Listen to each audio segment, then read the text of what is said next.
Stars and Over the Moon. Welcome to the Landing Strip with Nick Lynham and Mikey Garcia, presented by From Financial.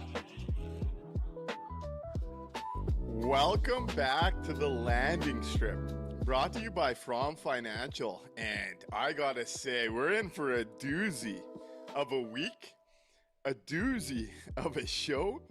The NHL has been turned upside down, up on its head since we last spoke.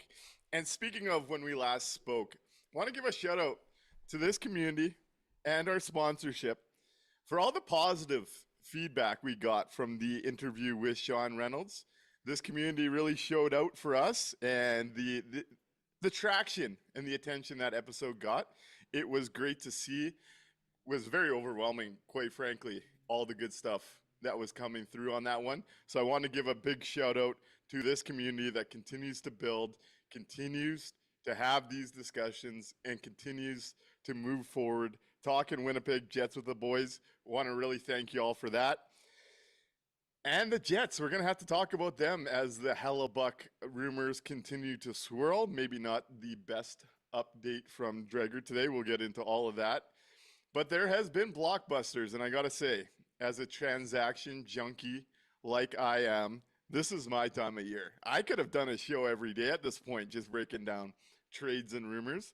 So let's get into all of it today, where the Jets find themselves in all of this mess that's going on. Mikey, how you doing, buddy? Oh, man, this has been an exciting ass week, and it's only been a few days between all the movement going on in the NHL, which there's been more movement than me at an interpretive dance class. And my Argentina team going 2-0. I'm floating high right now. This is like you said, transaction junkie, off-season junkie. I love all of this. I love the trades. I love the cap implications. I love all the stuff we're about to get into. So yeah, this is just as much fun as the Stanley Cup final. It feels like.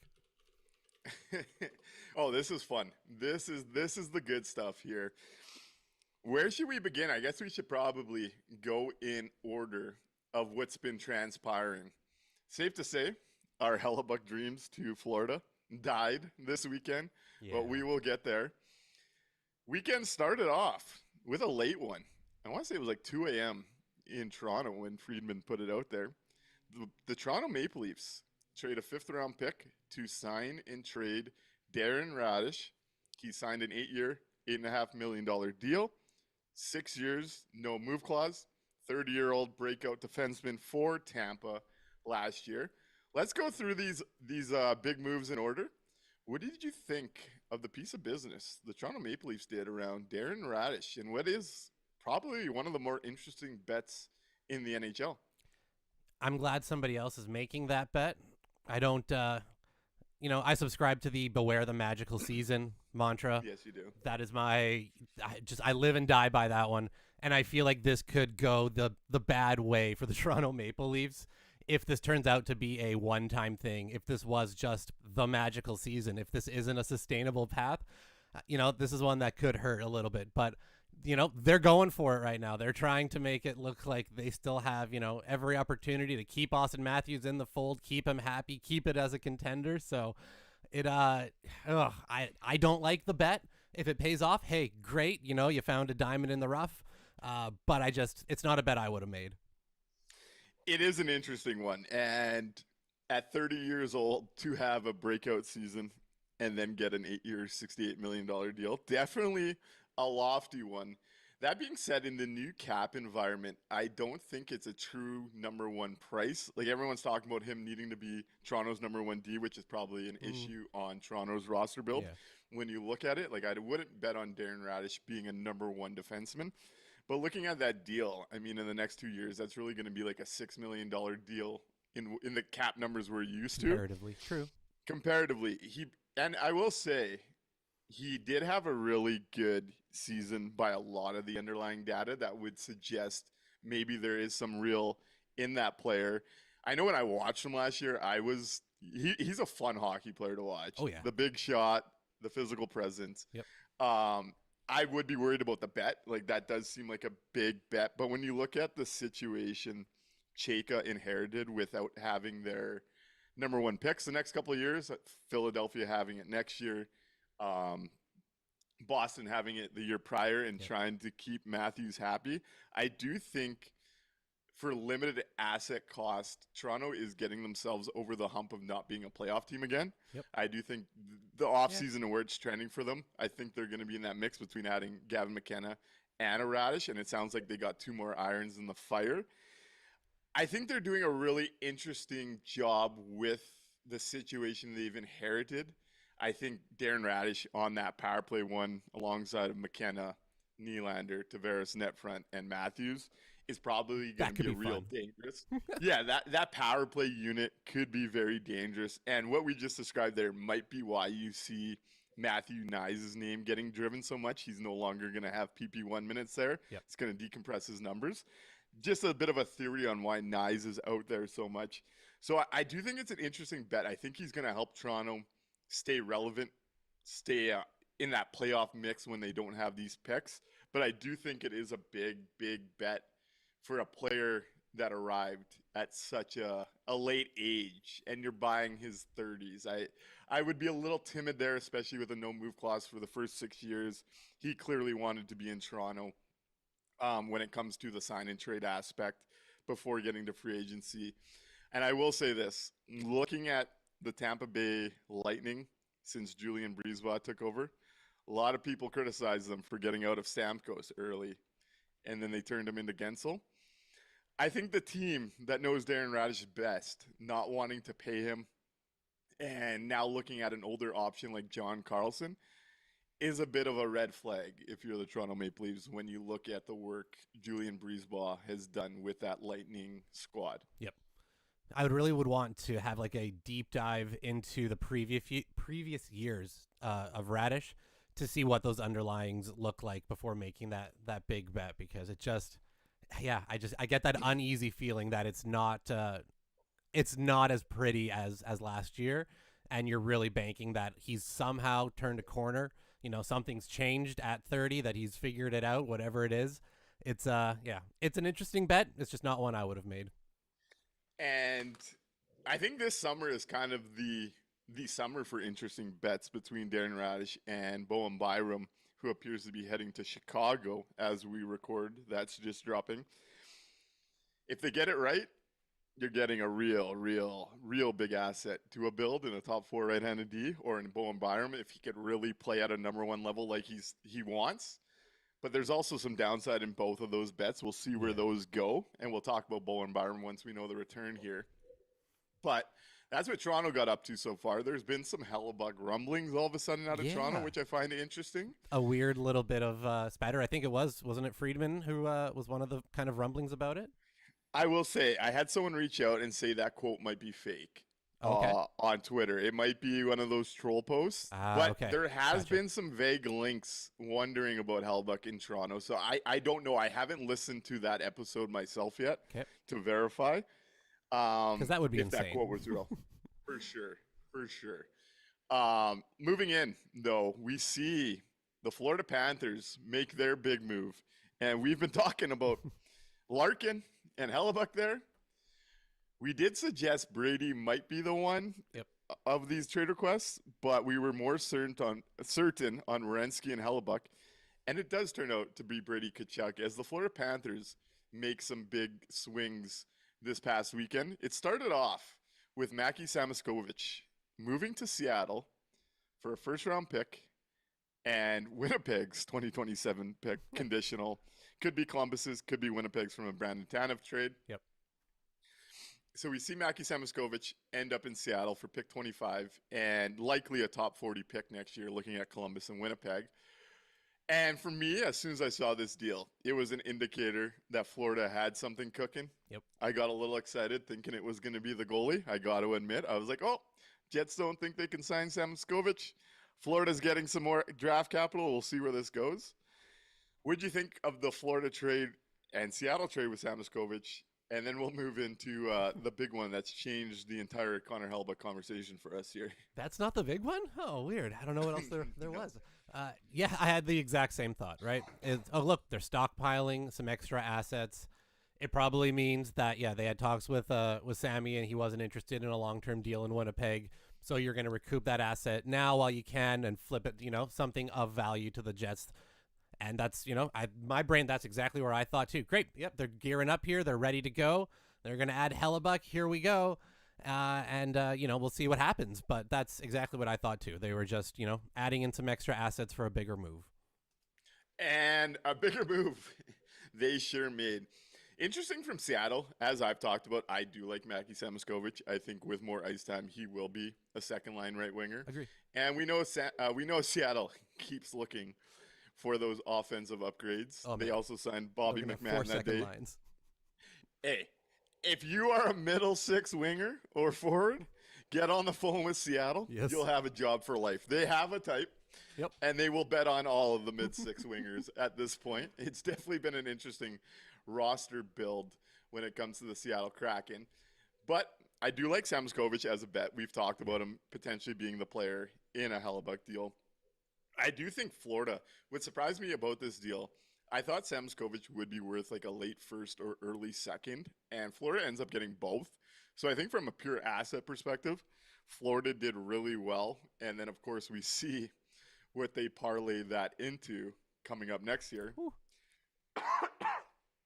As the Tkachuk brothers have been reunited in South Florida. And I got to say, I got a kick out of this one because as someone that has no problem putting my opinions out on social media, anytime I would suggest Brady Tkachuk is very clearly leaving Ottawa, Ottawa Sens fans wanted to find my address and nuke my place. Yeah. That was like the main reaction. And then we see this out of nowhere.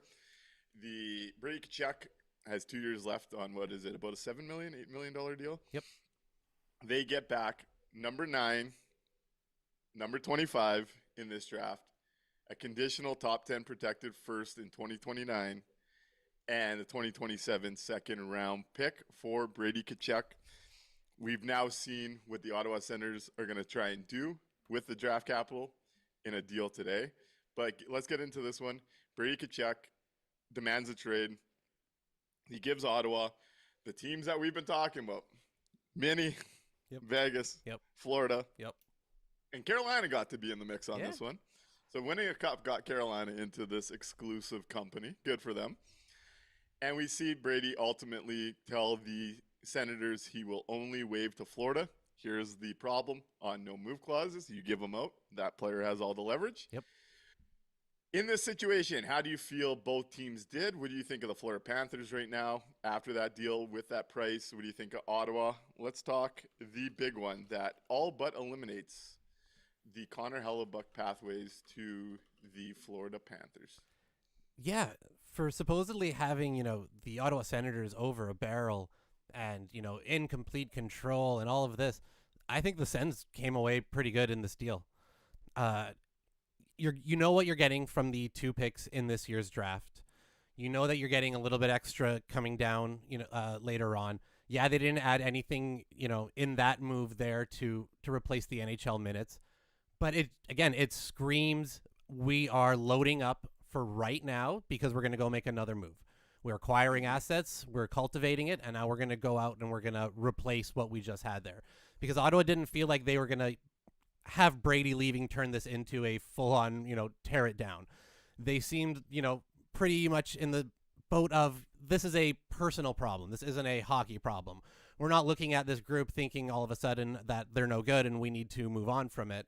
We've got a player who doesn't really want to be here anymore, so we need to find the best way out of that.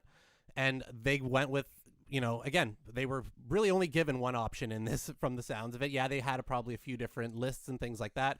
It sounds like there was even a monumental offer from the Minnesota Wild that was reported by Michael Russo.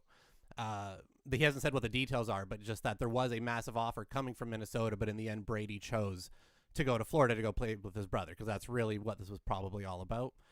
So for that being such a narrow lane, I think they did really well, the Senators, because, turning those picks into a replacement for Tkachuk is the best way to go about it, as opposed to trying to force, something out of Florida and then not getting anywhere.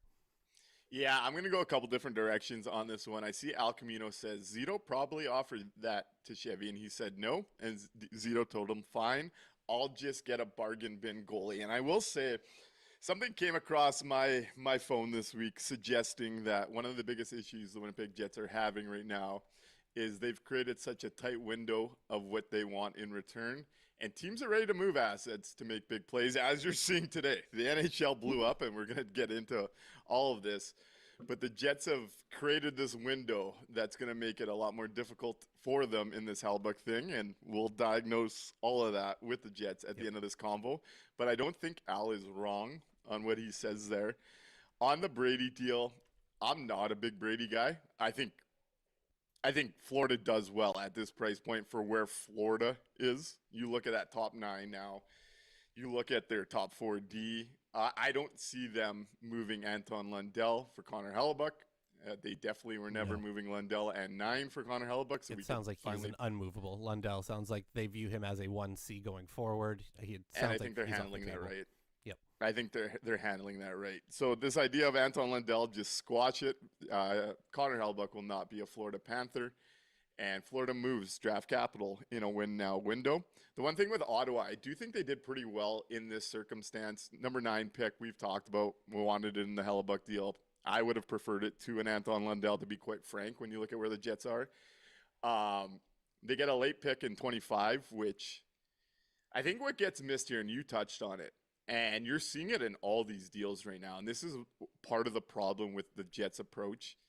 These teams that have to sell assets understand first-round picks are a liquid asset in this league. So Ottawa takes on that value, and then they start moving it to replace Brady Tkachuk, as we see today.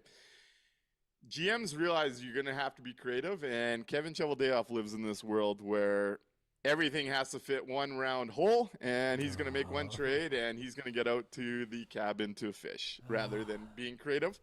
Because if that deal was on the table, and I don't think it would be, I don't think what Brady Tkachuk got would be what the Winnipeg Jets can get for Connor Hellebuyck. But let's say that deal was on the table. Absolutely no-brainer for the Winnipeg Jets to take on what Ottawa did for Brady Tkachuk. When you look at it, number 9 and number 8 start your rebuild in the top 10 this year. And if you want assets, guess what? Number 25 is a movable piece for a guy like Maverick Bourque, who we've talked about as a offer sheet candidate. Those future first and second can be moved to move up in the draft or move up for other assets. Like, this idea that you're going to square peg round hole this when there is ways and avenues around it is getting really, really frustrating, because you see what Ottawa did here, and in their spot to get 3 firsts and a second round pick that's going to be high in the second is great value for the situation they found themselves. At the end of the day, Brady Tkachuk requested a trade a week and a half after the playoffs ended, and he told them he will not be signing. The Ottawa Senators had a choice. Keep trying to run this group back and maybe win around over that 2 years and watch Brady Tkachuk walk for nothing, or maximize his value, get ahead of it now. And the Ottawa Senators did the smart thing by getting ahead of it and bringing in that capital. And we saw what they did today. We're going to get into it in a second. But they were able to parlay one of those assets already into a Brady Tkachuk replacement. One I really like, as we've talked about on the Dream Offseason stuff. But you're seeing there is, in this marketplace where there's no UFA period, as we've been talking about, the UFA pool is not good. In this time where there's ample cap space, there is nothing but picks and prospects out there available. And if you are a small market franchise with an aging core, this is a massive opportunity if you get your head out of your ass. A massive opportunity. There might not be an opportunity like this for this franchise in a long time, and they don't seem to understand it, and that's where I'm frustrated when you look at these deals. That being said, obviously Brady probably helps Florida and their window over the next couple of years. Though I will say on this super team stuff, I'm not as sure it's going to work in the NHL as it did in the NBA. I would not think these teams are unbeatable. And the one thing I'll say with the Florida Panthers, they're going to get old quick, especially betting on Brady Tkachuk, who's not fleet of foot. And that body type probably doesn't age well. We've seen Matthew Tkachuk already fall off a cliff with injuries. Sam Bennett, not necessarily fleet of foot. That team will age rather quickly. That I do think their window is more limited than most. But hey, when you have a window like this, go turn your picks. into ready-made help and trying to add more banners to the ceiling in Florida. That's what it's all about at the end of the day. If we forgot. Honestly, if they can go out and win another cup, I think that it ends up being worth it, right? The run that the Florida Panthers have put up till now with the multiple finals, the multiple cups, if you go out and you get another one now, I think I think they'll feel like it was worth it all in the end, but they have to do that at some point during this quote-unquote super team, big three, whatever you want to call it, run. I think that has to be the goal. And then get this, the next deal sees the New Jersey Devils now setting themselves up for a big move themselves. Yep. Simon Nemec, a name we've discussed as well, 22-year-old right-handed defenseman, goes to the Calgary Flames for a 2027 first-round pick, 2028 first-round pick, and the 35th pick in this draft in the second round. So basically a low first. Yep. For Simon Nemec. And I got a couple questions for you here, Mikey, actually. Hit me. Can you believe a franchise made a decisive decision on a young player they were uncertain about and parlayed that player into assets? Did you know that's allowed? And this was a number 2 overall draft pick in that organization. Are they sure? Are the Devils sure you're allowed to do this? I'm going to need Sonny Meta investigated here because I'm pretty sure what you're supposed to do is take that player through the arbitration process, trash him all the way through it, and then be surprised when he doesn't sign long-term the following year. That's what you're supposed to do. Yeah, great. Shout out to the new GM of the New Jersey Devils for, coming in, making a decisive, choice on this. Like you said, number 2 overall pick. That's been pretty, it's kind of split the hockey community a little bit to see, where you fall on the Simon Nemec fan base scale. Obviously, the Devils decided, hey, this is something that we're not going to be going forward with. This isn't a guy that we see as our part of our future, and we're going to cash in on it. I think they did great. I think they got a ton of value for a guy that they didn't see a future in, that they don't believe is part of their system. I thought it was great work, to be honest. And also, again, adding resources that you're probably going to go out and flip for a bigger piece, for something you do see as part of your future, something that maybe you want to try to put yourself over with. Goaltending, some people might say. Speaking of getting pieces to get goaltending and put you over, we might be in fucking business here, brother. Holy shit. Talk to me. Breaking news. Bowen Byram is going to the Buffalo Sabres, and the Buffalo Sabres are getting the 4th overall pick for Bowen Byram. Wait, sorry. Hold on. Byram is going to the Blackhawks? Byram is going to the Blackhawks, For and number 4 overall is going to Buffalo. The fuck out. Can somebody trade Neil Pionk now? Get me a trade for Neil Pionk now. I'll take 6, 8. Well, we already have 8. I'll take. They don't have the same value. God, that is You're getting insane. ahead of it. That's You're getting crazy. ahead of it. That's wow, though. Holy shit. For number 4. 4th overall, and some other players included per Friedman. So the Sabres are trying to cook up something big here. And I gotta give Turd credit here. Turd Ferguson says, I fucking told you, Nick. Turd's been scheming, to his credit. Byram fetching a top 10 pick in the top 6 that Winnipeg would then acquire to get Carroll's from Buffalo. That's exactly where my brain just went. Yep. Turd Ferguson has actually been scheming this, so I gotta give him the credit. Shout out. Holy shit. There's been a lot of talk about the Jets and the whole Manitoba connection with Carson Carroll. There's been a lot of smoke about Buffalo being involved with Hellebuck. Did they just find a pathway to move Hellebuck to Buffalo and draft Carson Carroll? Is that what just developed here? I don't think Buffalo's keeping that pick. I think that's exactly what just developed here. No, we've talked about how Buffalo has been wanting to kind of move things off of some defense. They've had a bit of a logjam there. They've had a bit of a money problem there. It doesn't feel like they'd be wanting to take a pick in that spot there, especially if that's, where you're starting to look at the higher end defensive prospects. We know the Jets have been, really interested in Carroll's, spoken to him multiple times, taken him out. All this stuff's been reported. And then we've been wondering, how are they going to do that, right? Why are they talking to him at that spot? There's no really, we were thinking, maybe we'll send Kyle Connor out there, but no. This might be the way, because they may also view Helenius the same way that Florida views Lundell. Right? Yeah. That is a future one seed of them. They don't want to be moving that off of the roster. So the Jets said, okay, can you get us something equivalent? Florida said no. Maybe this is Buffalo's way of saying yes. I'm stunned right now. 4th overall plus for Bowen Byram to pay him $10+ million to bet on it. Oh, do we owe Yarmo a little bit of an apology? How did this happen?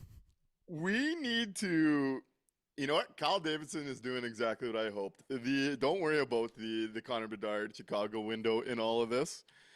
Holy, they're gonna waste it like the Oilers wasted the McDavid one. If Bowen Byram, who's an RFA looking for $10 million, yep, and has never played at a number one defense level, is worth 4+. 4. What is Josh Morrissey worth in this current environment? 2. It's got to be 2+. Yeah, at minimum. And I'll say this: Mike Greer did say today that they've had a few legitimate, serious offers for number 2 that they're debating, and he would move it for an impact player at D or forward in their prime. Can we do? I don't want to get my hopes up. Don't want to do it. But there's a stealth rebuild to be had in this draft right now, in this moment. San Jose acquired. San Jose acquired which picks again? They've got 2, 9, and 25. Yes. Is that correct? Yes. Yes. Is there something around Sandberg that they might be interested in? Potentially. Because I would just wonder what they're going to be kicking at. But for the Hellebuck to Buffalo, it fits so, like, they've got the pieces now, right? That's the big piece. Okay, so here's what's conflicting about this right now. I think number 4 is big enough if this Carson Carroll's thing is true, though. We know the Jets might handcuff themselves with this whole 2C, 2-winger, 4D. They need 2 of those. That's the annoying Does part, Carson Carroll's change that, though, when you look at what this team's looking to sell? Ooh, I would hope so, right? In a smart, sane world and timeline, it absolutely would. There are so many wins with Carroll's on top of the on-ice product, the off-ice connection. It's huge, right? It's massive for the organization on every single level.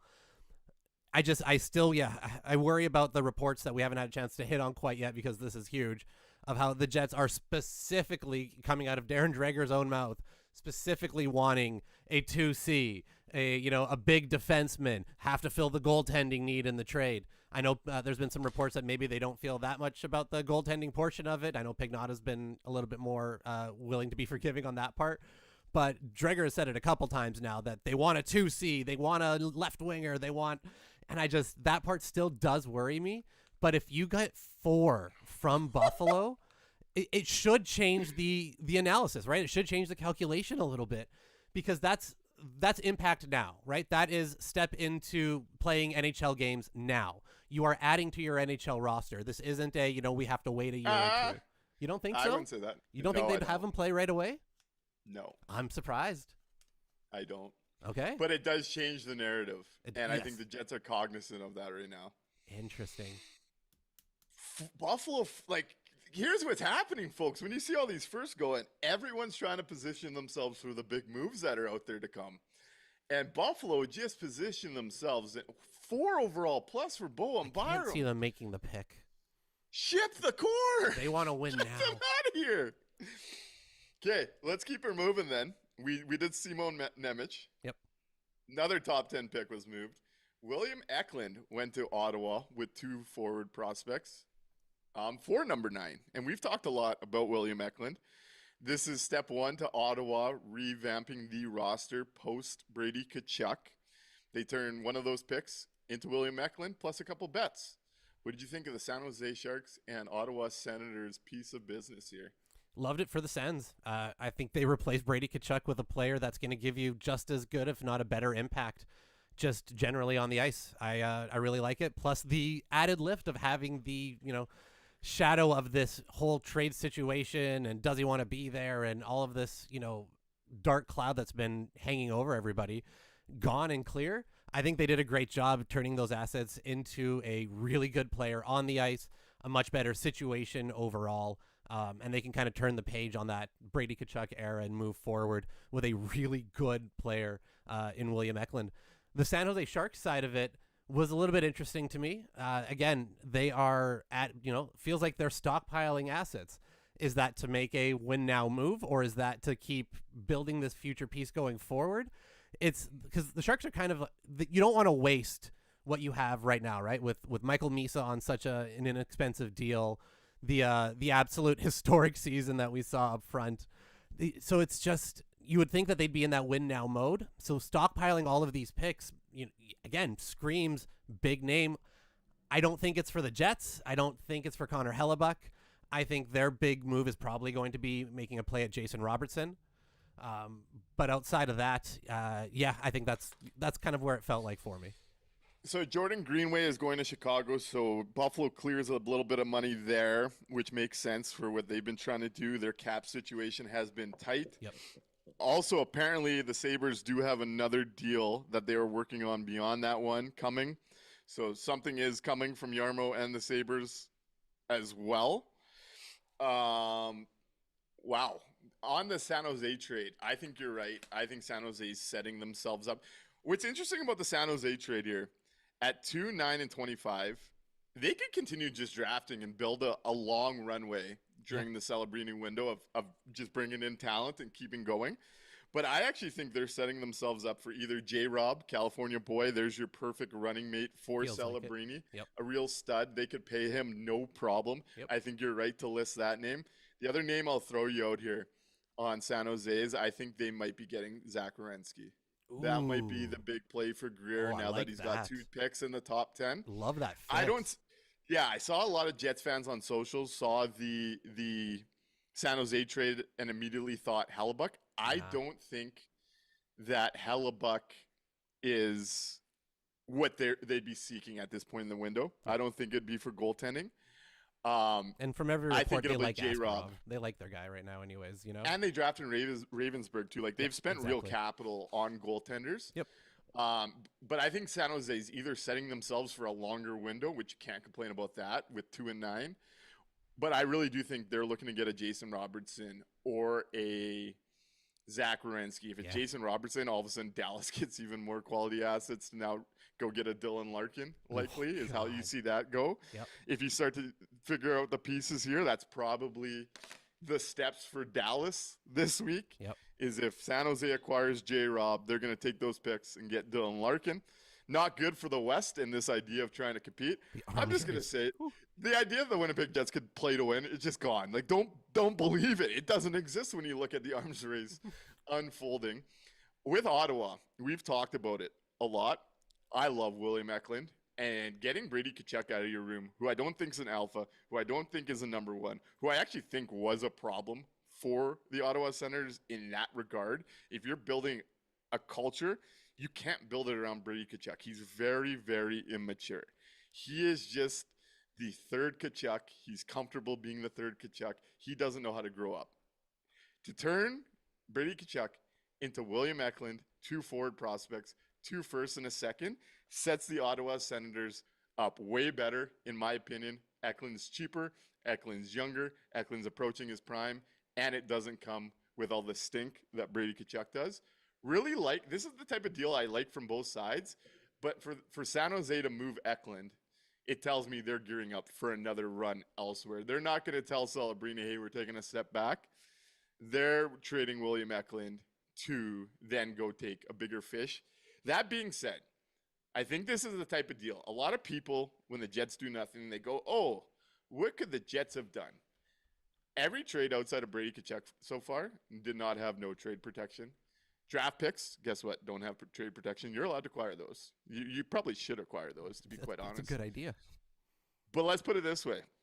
If you're an aging team that's trying to win and you're trying to get younger and better, is William Eklund and a forward prospect not exactly what you need to win now and also sustain yourself a little bit forward? Right. You got him for 9.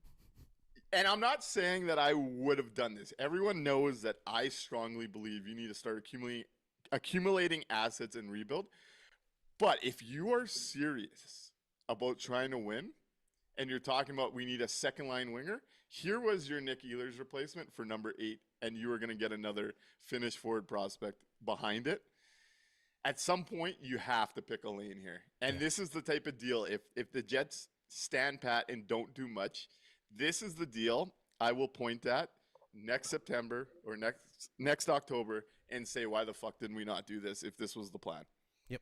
This is the one. I want people to keep this one in mind because this was too easy of a situation if the Jets were serious about trying to win. But again, this would involve being proactive as opposed to reactive, which is something they have not been able to prove that they can do.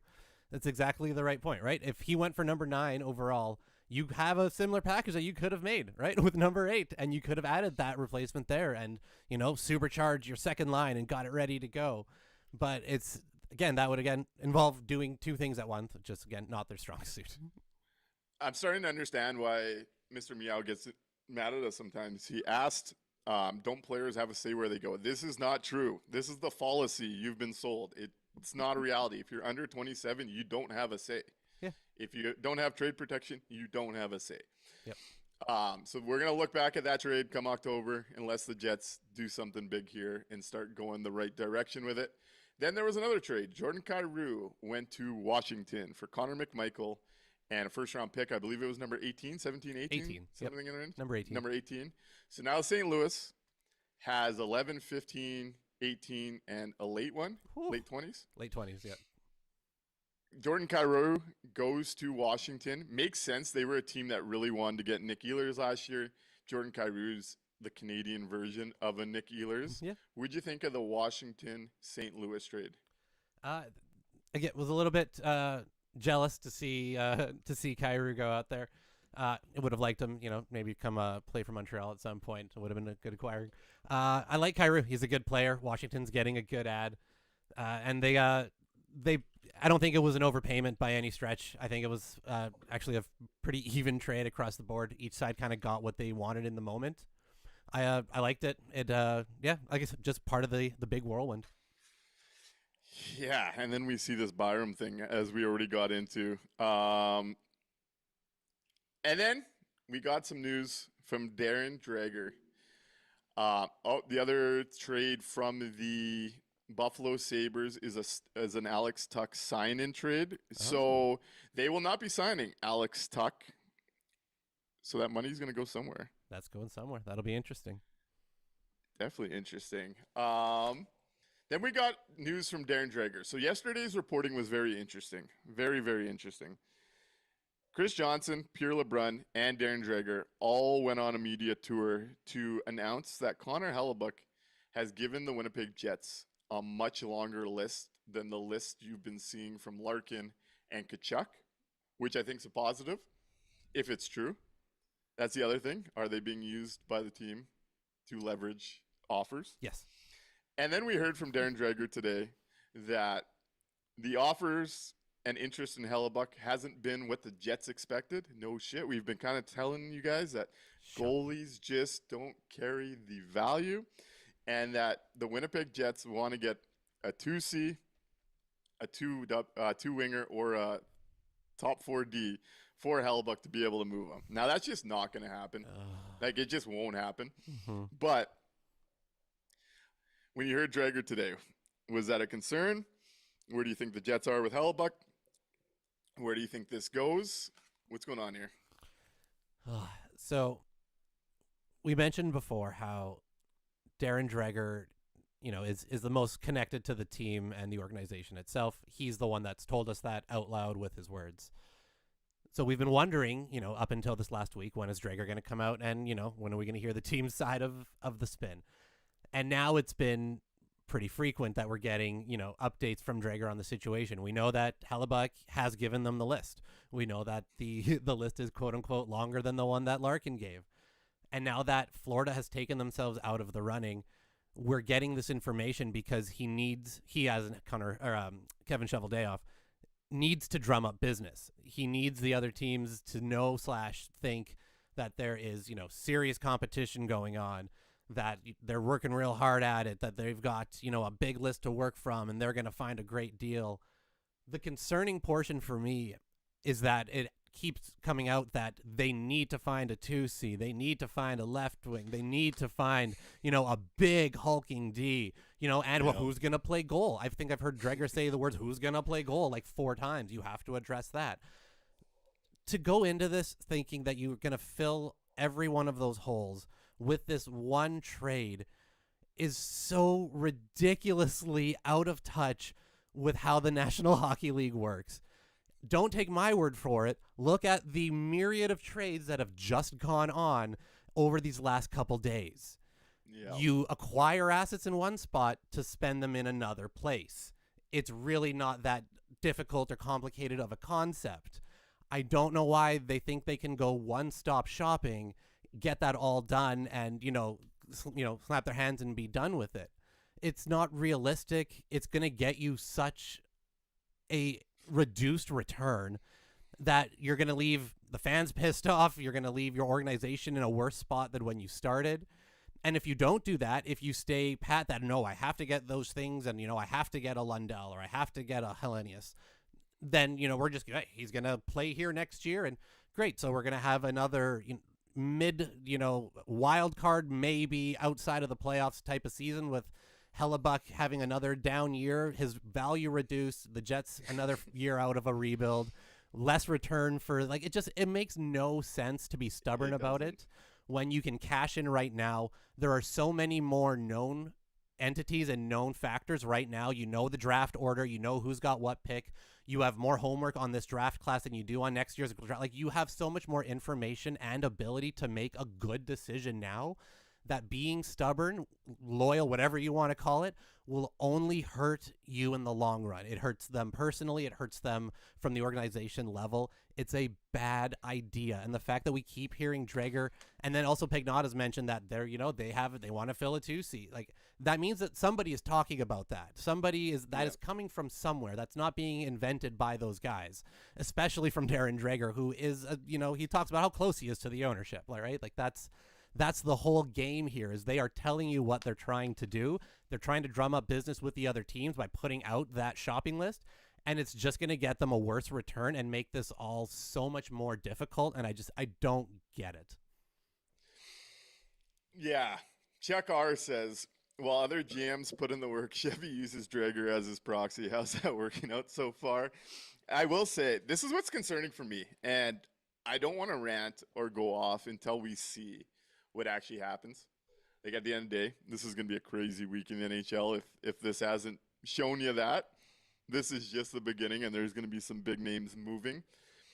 I guess what's frustrating to me, for one, if the Winnipeg Jets hold on to Connor Hellebuck in this environment, and if they don't sell off a Josh Morrissey or one of the other core pieces, it is a failure of a big opportunity for this market, and where they actually see themselves in the grand sphere of the NHL. And it's all based on the delusion of this executive branch. And that's what's frustrating, because at the end of the day, reality check.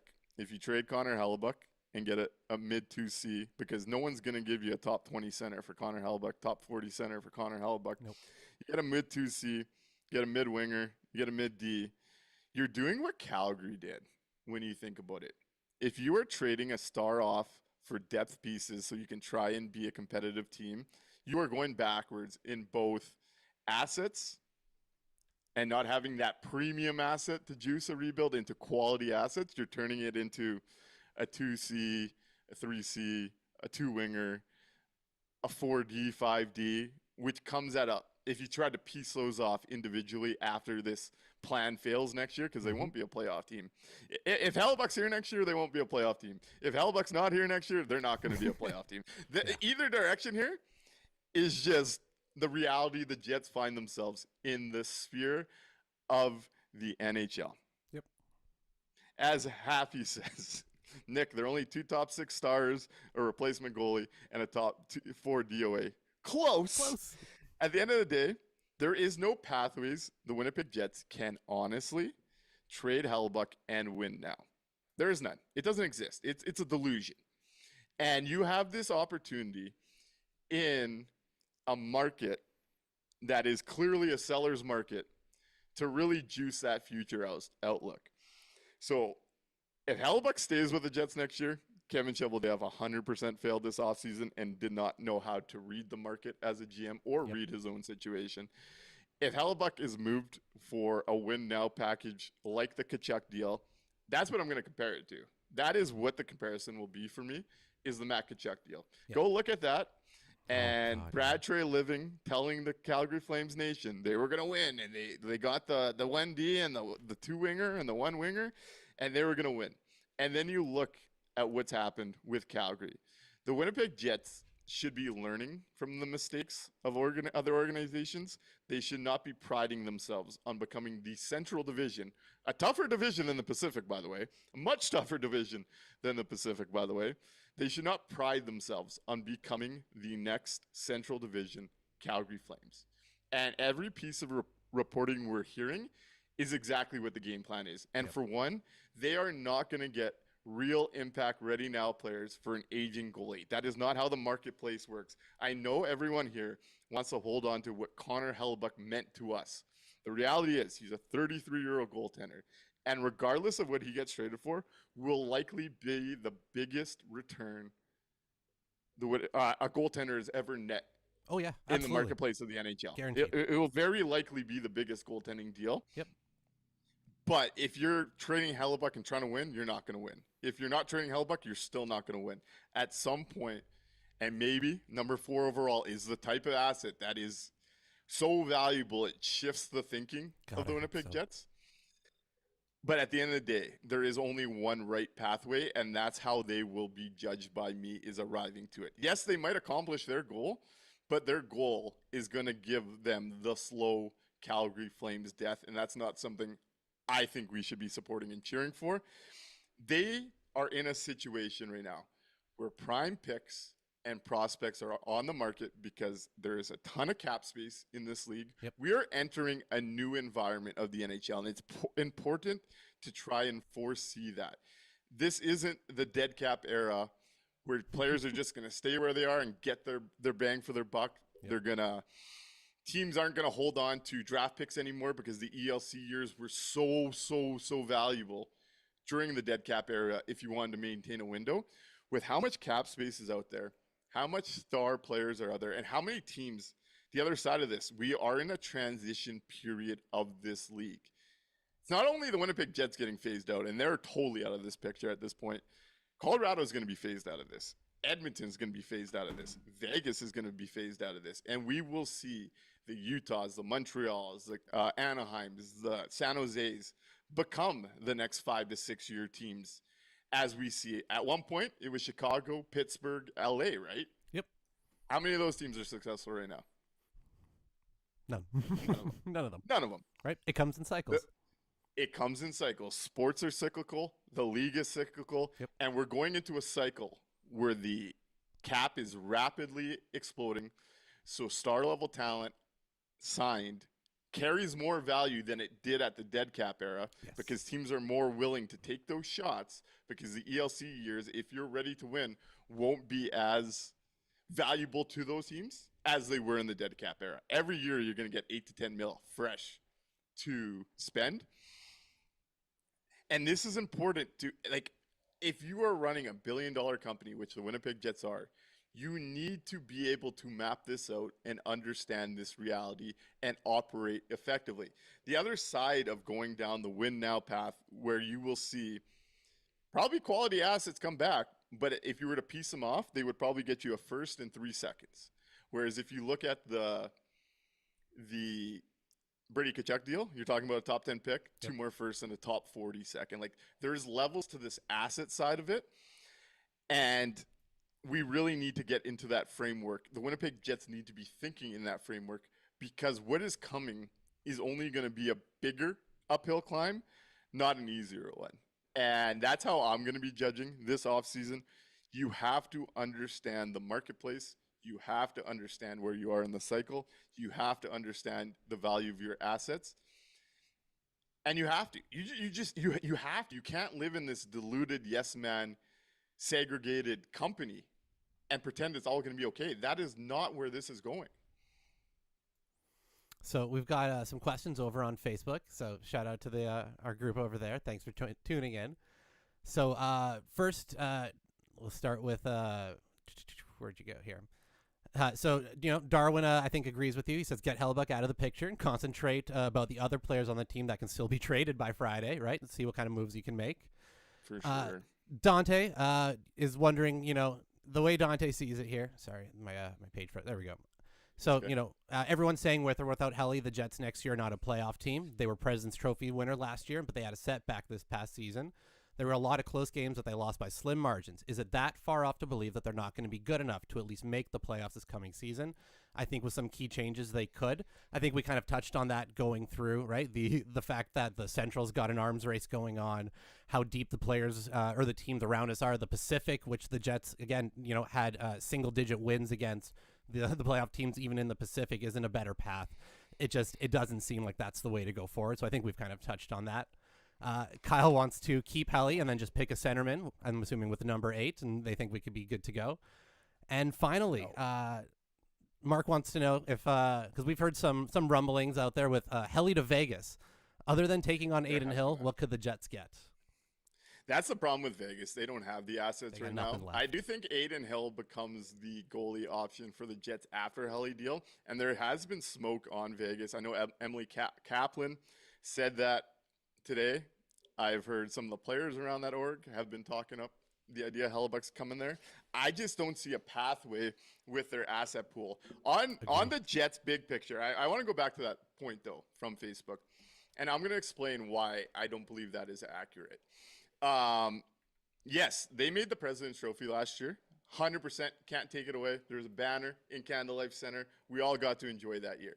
The reality of last year is that wasn't who the Jets truly are. They got 8 career years out of deaf players in their 30s that they will never, ever get again.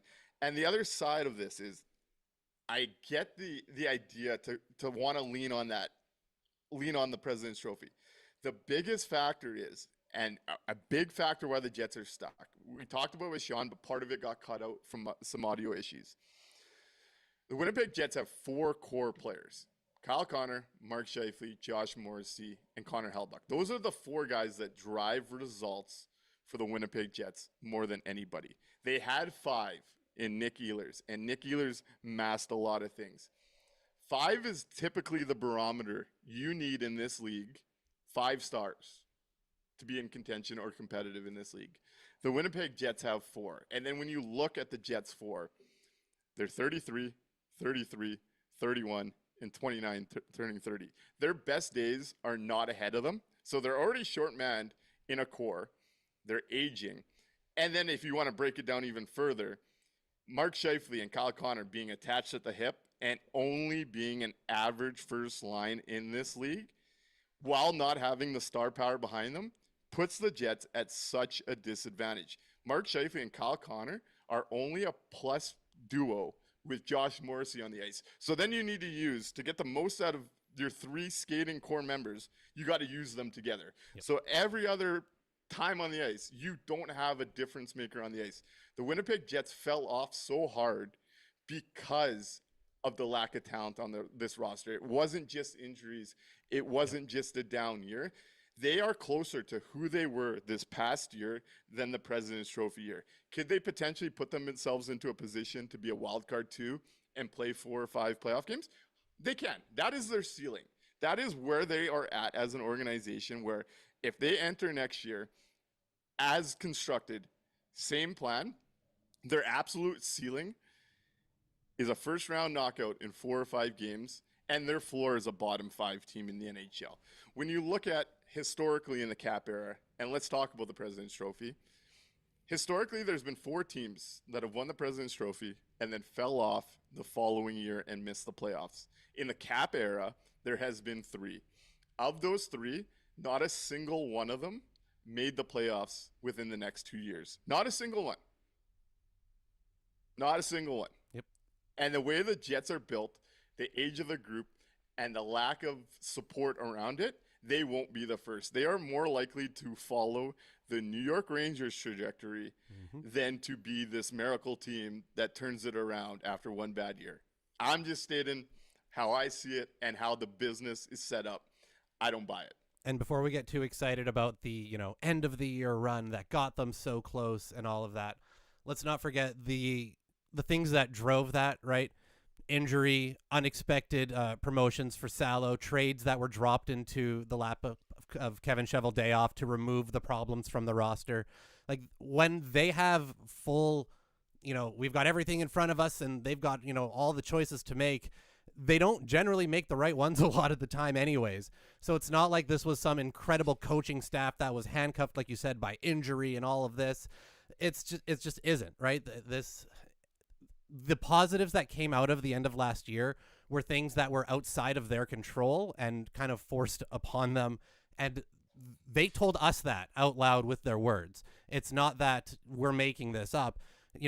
Scott Arniel told us that Salo was never in the plans, and that was one of the best stories. So that's all that I'm saying is, chasing a President's Trophy from 2 seasons ago is a bad idea. Putting all of your faith in a short run at the end of last year because of some positive things that were out of their control is a bad idea. I just don't see, like you said, the path forward for them here. And I see Toasty has a question on that over on YouTube saying, how much of it is coaching? I do think coaching is a problem in some of the conversations, let's say, from local legends smearing the coach publicly around these parts has started to come up. Yep. I also found it interesting. Mike Commodore suggested on Illegal Curve that him and Mark Scheifele will be golfing together this summer. Nothing to read into there.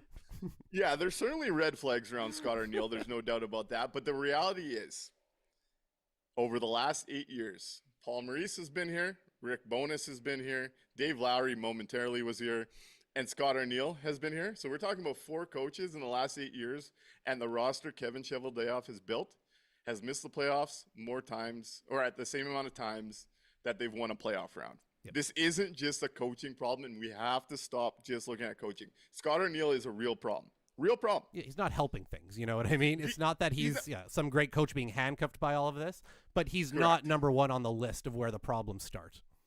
The roster and where they sit from an asset, talent, everything that goes into winning, they are far behind, and it starts above the coaching. I can't keep blaming coaching for what keeps being put together, what opportunities keep getting missed, the lack of creativity in building a roster, and the lack of realization.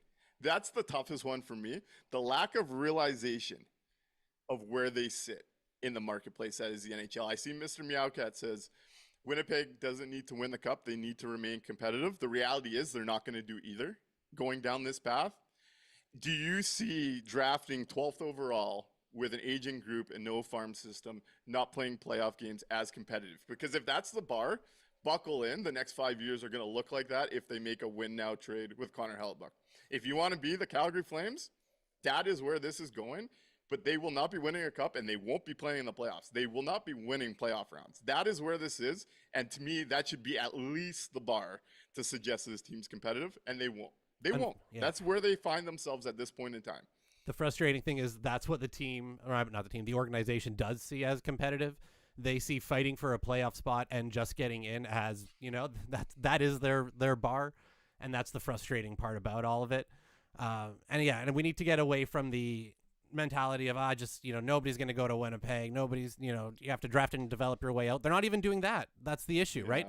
They've got no farm system. They've got no assets. Chevy told us that we don't have the assets to make the big changes. Who did that, Chevy? Where did the assets go, right? They Brandon Tanev'd their way out of town. So it's, at a certain point, we need to look slightly above the coaching staff, look at that executive level, look at that management level, and start asking why there's no accountability at that portion of it. Why we hear all the time about players need to have, experience before they can get into the lineup. They have to have experience. They have to have proven it. Nobody in the Jets management structure has proven anything outside of the 2 times they've had a really good roster put together. They fumble it entirely the season, pretty much right afterwards. So I don't know. It's starting to get a little frustrating at that spot. By the way, triple digits over on YouTube Live. Make sure to like the show. Appreciate you all being here. Great to see. Thanks for hanging out. want to go to Mr. Meow saying, how about if we luck out and get an unheralded draft pick who unexpectedly reaches generational or elite status, look to late round steals? For one, what kind of confidence do you have in the Winnipeg Jets scouting staff after the last 8 years that they're going to find a generational, unheralded talent? Two, that's not a plan. That is just that's not a plan. I could win the lottery on Friday, and I'm not ready for what I would do with it. At the end of the day, you can only control what you control, and the Winnipeg Jets management group is not controlling in the marketplace of the NHL what they can control. They are so steadfast on their ideas. They are so steadfast that they know better than 31 other franchises when they've proven shit. That is not a plan. You can't sit here and say, what if this player drops and he becomes a superstar next year and we're back? It doesn't work like that. It doesn't happen. Speaking of the draft, do you think the Calgary Flames getting Simon Nemec makes Viggo Bjork more likely for them at 6 now, as there was a lot of Verhoff smoke growing around the Calgary Flames? Yeah, I think that's going to change up their draft positioning for sure. They're probably going to be looking to add center at that spot, and the way that Bjork's been rising up the draft boards, I would not be shocked at all if they call his name on draft day. Yeah, so there's two avenues I think the Flames might approach this. It came out right after the deal. Drager reported that Calgary was still trying to move up to 2. So part of that trade, I was wondering, we know San Jose needs D. We know they've been fielding offers on number 2, and we know they haven't wanted to drop more than 3 or 4 spots. So Calgary's still in that range. If they hold on at 6, I think it's going to be Carroll's or Vigo for Calgary. I think Verhoff probably came off the board with them when you got Perek and Nemec, both on the right side under 22. Yep. That being said, I did wonder if 6 overall and Nemec was something Calgary thought San Jose might bite on a trade up, given their roster needs. Mm-hmm. So I'm very curious on that. I do think Calgary is a real threat with Vigo now with this trade. So that was a bit demoralizing. But at the end of the day with the draft, you just don't know. You just don't know. Yeah, you don't know who's going to fall. You don't know who. Again, the Jets have their own draft board. That's been true time and time again. So we'll all be staring at the guy that we all think has dropped, right? Oh my God, this player, supposed to, and then they're going to blow right past him to take, Bell Jets or whatever. So it's a crapshoot until we actually get to see who they go out and call out. But you got to keep your eye on that portion of it right now for sure. So with that in mind, let's go back to Hellebuyck though. If he did expand his list, who's your new trade targets for him? We were working on a pretty limited idea. What teams are you eyeing now if Connor Hellebuyck were to move, with the idea that his list is a bit more open than the other Americans trying to get out of town? I guess there's a couple ways you can interpret it. The most generous way would be that, hey, that's great. That increases the amount of teams you can talk to. That increases the return that you could possibly get in a bidding war, all that, awesome. Maybe a slightly negative interpretation is he really wants the fuck out of Winnipeg and is willing to go anywhere else to do it. So there's lots of different ways to think about it. But it's a positive overall if they are serious about moving him, which it sounds like. If they can get the exact return they want, then they'll do it. One of the dark horse teams that I mentioned a few shows ago that I'm gonna circle back to again is the Carolina Hurricanes. I can't shake that one for some reason. It feels like a fit. It's an easy sell to Hellebuyck. You want to talk about being competitive. They're the fucking Stanley Cup champions. It gives him access to all of the marketing opportunities he could possibly want. It gives him the rural life that he could still want, tons of great fishing out, and so that part of it kind of fits real nicely. I wonder if you could find something around Seth Jarvis, because that'd be fun. The obvious connection, the on ice portion of it, all of it, that's kind of where my heckles kind of get raised is, could there be a play there? And then the All Reliable, the one that, going back to the very first time we were, ever talking about a Hellebuyck trade before the extension, the New Jersey Devils.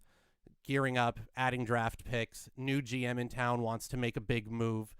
Hellebuck, potentially could be that big move. You've got all the Hughes brothers there. That's another one that still won't go away from, where I've been thinking. So those were the two that are still jumping out at me. And again, maybe the Florida window closing is going to open up a bunch more doors, right? Maybe it's going to be able to get us that 4th overall pick out of Buffalo or something crazy. Gotta hope for it now. But at the moment, if the Jets are serious in this, we have to fill these holes and da-da-da-da-da. My brain goes straight to, is there a package around Seth Jarvis coming back to fill that role on that second line as the big piece, and then you fill out the rest around the edges? Yeah, I have trouble seeing Tulsky do that one, unfortunately. I do think Carolina's in this, though. I think it would be around Nikishin and Nadeau from the AHL. Dark Horse. We've talked a lot of Buffalo, and they could do Hellenius or 4 headlining now, and that's really attractive. They could throw in a depth piece. I could see them walking the line on some futures and now that the Winnipeg Jets might like. I'm going to go the dark horse for you, though. And it's a team me and Sean talked about on Friday's show. But we were talking about them with Kyle Connor and Mark Scheifele.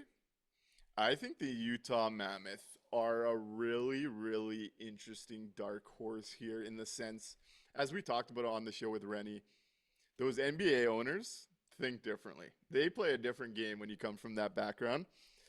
And Ryan Smith has been shooting for a marketable star. Talk about a marketable star in the States if you're the owner that brought Connor Hellebuck back. Vejmelka's been solid for them, but Connor Hellebuck is superior there.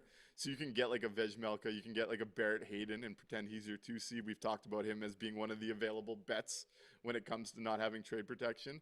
And then you can get into that prospect pool with one of the Tijagin, Caleb Desnoyer, Simishev, Daniil Butt type assets. When thinking about it, I just wonder about Ryan Smith in this and the idea that he could put a stamp on that building Utah team. And the other thing, as I kind of talked about when we didn't really know about his list, and I was flirting with the idea Hellebuck might consider Buffalo, the one thing about him, and I talked about it at that time, I do think he really values and sees himself highly and really values having a shot.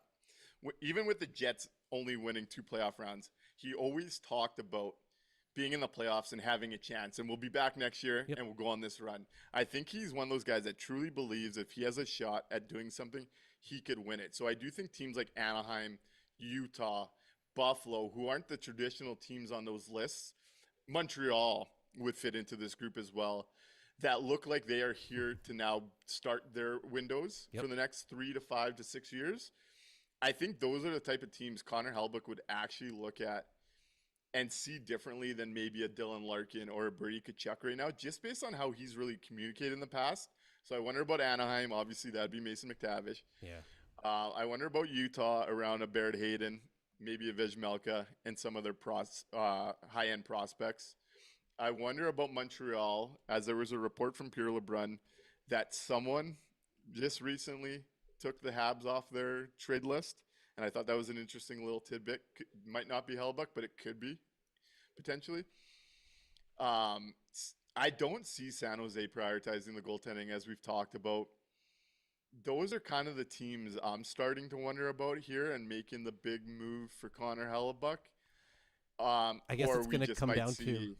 I guess it's going to come down to what his motivation really is, right? Is it going to be just get me to the best cup winning spot, or does he really want to try to reconnect with some of those, friends from the Team USA experience and kind of relive that portion of it as well? Because not a lot of connection on the Team USA Olympic team in some of those spots. It's nice at the Montreal one. I'd take Hellebuck over there, and there's some prospects and things that we could definitely make real enticing for the Jets. I wonder if it's not entirely just I want to go out and win the cup next year, or if it's I just want to be in a better spot. Noah Lafort in the chat says Cam Robinson says he expects Buffalo to hold fourth to draft a center. So that's going to be Malhotra or Vigo Bjork. Smart by Buffalo. Though that might be a tea leaf.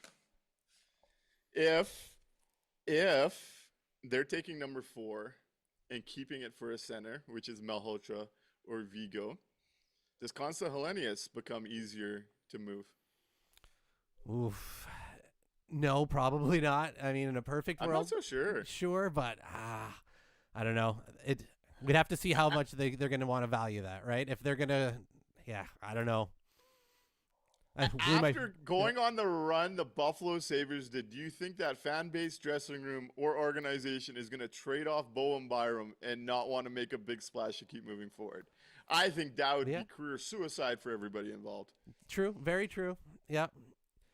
If you think you can turn that number 4 center, whoever that's going to be in that spot, into a better player than Helenius, and you can turn that into a Hellebuck, yeah, you can sell that pretty good. You could sell that. This game this week is interesting, and Kevin Cheveldayoff better wake up and be a part of it, because this is looking like the type of week that is a big opportunity for a small market, and I don't have a whole lot of faith right now. No, there's very few options that are both a win now type thing that will satisfy Chevy's desire for that and actually be a good long-term move for the Jets. You've got like literally 1 to 2 guys that you can really make that work with. If you can do it with Helenius, great, awesome. I think that's the right kind of spot to do it at. Outside of that, it just the window is getting smaller and smaller to go one-stop shopping. At some point, you have to be willing to just collect the best possible package and then go to work on making that into what you need. It's the same as drafting, right? Drafting for need very rarely works out. You can point to a couple instances maybe here and there, but overall, best player available is going to work out for you in the long run, because even if it's not a position you need at that second, turn that asset into something else positive. Don't let it rot away in your system. Don't let it walk to early free agency, for random example that has nothing to do with any team. Don't do those things and manage your assets properly, and you'll be okay. It's just you get into such a problem when you get into this very specific type of wish casting, and you're going to hurt your return. Yeah, we will see. That's kind of the big thing with Connor Hellebuyck, because as much as people want to talk about him having 5 more years, the longer this goes on, the worse return you're going to have to settle. Big picture. That's just how this is going to play out. The asset depreciates the longer that this goes on, especially if next season looks anything like this one, and there's no reason to believe right now that it won't. Outside of the Connor Hellebuyck discussion, there are no big moves, being discussed for the Jets right now. It's not like next year's going to have this whole new look and they've, figured all of this out. If they're drafting around 8, which, if say they don't move that pick and they just draft a player there, that's not somebody stepping in next year to turn around the second line and make this all better. If you run it back with this same group, there's every reason to believe the season will look very similar, where the Jets finish outside the playoff line. And, if they're lucky, they draft in the top 10, if not, around 11 or 12, which, again, continues to help nobody. Doesn't help them now, doesn't help them in the long run. So you got to make a choice at some point, right? We've talked about this. Being stuck in the mushy middle is the worst spot. The inactivity is worse than taking a risk and making the wrong choice at this point. The inactivity is the wrong choice. So, yeah, that's we're going to have to see, because if they let this all go by, it's inexcusable. And Happy says Carroll's being available at 8 could be a nice bonus. Safe to say, with this type of mix-up and what's going on in the top 5, the Winnipeg Jets will very likely, I would say, be drafting a defenseman that is falling at 8 now. Yep. If Malhotra, Stenberg, and Vigo all go top 5, you're looking at D at number 8, I would say, at this point. Yeah, 100%. Just depends which ones go right before you get them. So, very interesting week coming up here the rest of the week. Any other big news? Oh, there is some big news we didn't get to. Who did we miss? The Central Division's going to have a new expansion team. Oh, that's right. It looks like. Yep. $3.5 billion going to Austin or Houston, Texas. And a bigger influx of money that, again, plays into the whole economics we're talking about. The Winnipeg Jets need to get ahead of this and where the league's going to be progressing here. Another expansion team in no state tax, Texas. And with how well those teams are starting to do. Something to keep in mind, big picture, as the Winnipeg Jets trying to stumble along, when that's going to be something they're facing in their reality in the coming window here. Yep. Yeah, it's a big ad for the NHL, right? That media market is fucking huge. They get their eyes on way more of the product. You get way more advertising money. It's if you think the league is feeling a little watered down at the moment, well, guess what? We're gonna add another team in there. I actually don't. I kind of like the fuck it, keep adding them. Let's see where else we can go. Can we go back to Atlanta again? Let's do it again. I want those Thrasher jerseys back. No, I'm actually really pissed off about this. As someone that thinks the league has gone watered down, the last thing this league needs is 2 to 4 more hockey teams when there isn't the talent to keep up. It will be good for the media rights and all that, and that's no small thing when you look at the health of the league. Huge. How this league has depended on more than any other league ticket prices, and that's starting to fade more and more with each passing TV deal compared to the other big four. But I hate this whole expanding the league. 32 is a perfect number. You got 8 teams a division. It was more than I wanted to go. I was a bit of a traditionalist. 30 was good. But 34 or 36, Atlanta and Phoenix have been talking with the league. That came out today as well. Yep. But it looks like Texas has been greenlit to start the process. And I just they're going back to Phoenix as well, for sure. At some point in the future, I guarantee you they are going back to Arizona again. That is such, again, they love the media market in Arizona. The people, like, it's huge for them when they can add that onto it. So, 100%, they're going back there if they can. Chuck R. Winnipeg points out the Jets' share of a $2 billion USD sale via expansion would be $62.5 million USD. Sounds like the kind of change that could help you get through a little bit of a downspout with a rebuild and then sprout your way into. Right. Just throwing it out there from the finances side.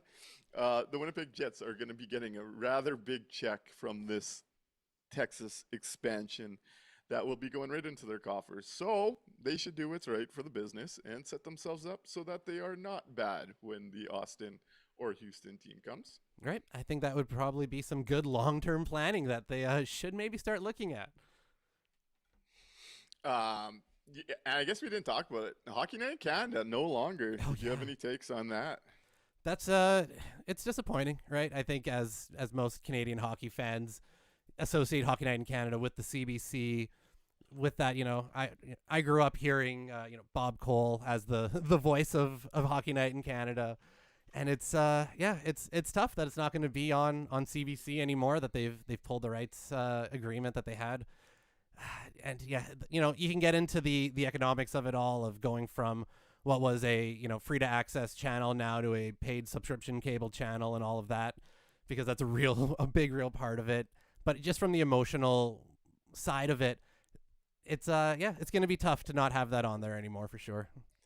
Yeah, that was a staple, obviously, of my childhood as well. Definitely different. Really curious, though, I will say. Really curious to see how Sportsnet approaches the Saturday nights. This does really give them a chance to come up with a new, fresher look to Saturdays. Like, I do think the old way of Hockey Night in Canada was getting stale for me personally. Yep. And I think this is an avenue to see some new entertainment version of the Saturday night rights. Get me some more Amazon broadcasts. Those are my favorite. Well, I think Amazon's going to get more and more involved as we see things go to more subscription-based here. Yep. Great point from David Shore, who says the Southwest U.S. media market is massive. There are more hockey fans in California than Alberta, Saskatchewan, and Manitoba combined. Yes, and Gilbert Marion points out Houston is the 4th biggest city in the States. They will be very successful. Yes, and this is why, like, Houston being the 4th biggest market and what it plays into the media rights is a big reason why the league gave Arizona so much runway. Yes. Like, this league understands that they need to get bigger TV deals to continue building this sport. Yep. So I do think Houston makes a ton of sense. The other part, too, if my memory's right, is that Houston's got a pretty decent minor hockey league kind of tradition, and they've got some pretty good fans out there for that as well. So it's not that they're just dropping a team whole cloth into the middle of nowhere where nobody knows, what hockey is, and they have to tell them about ice for the first time. Like, they've got a hockey culture a little bit there. So yeah, I think it's going to work, to be honest. Oh, it's definitely going to work. I don't have a doubt about it. Curious to see how the division. We're definitely going to get to 36 in the next deadline or decade, so that each conference has 9, I imagine. Yeah, that feels right. But yeah, no, some big things happening in the league, both via trade and via media and through expansion. I gotta say, I do love the expansion draft process and the content we'll make around something like that in the coming years. But a lot going on, a lot more coming this week. I imagine we're looking at potentially doing another show tomorrow night. This weekend around the draft, we're not going to do a live show Friday. The draft and its setup is just so long. We'll do a recap show after the weekend, probably not till Tuesday. I know Mikey's out in Gimli for a bachelor party, and pending on the weather, I'm supposed to go out to my mom's camp for the weekend, but that might be getting postponed.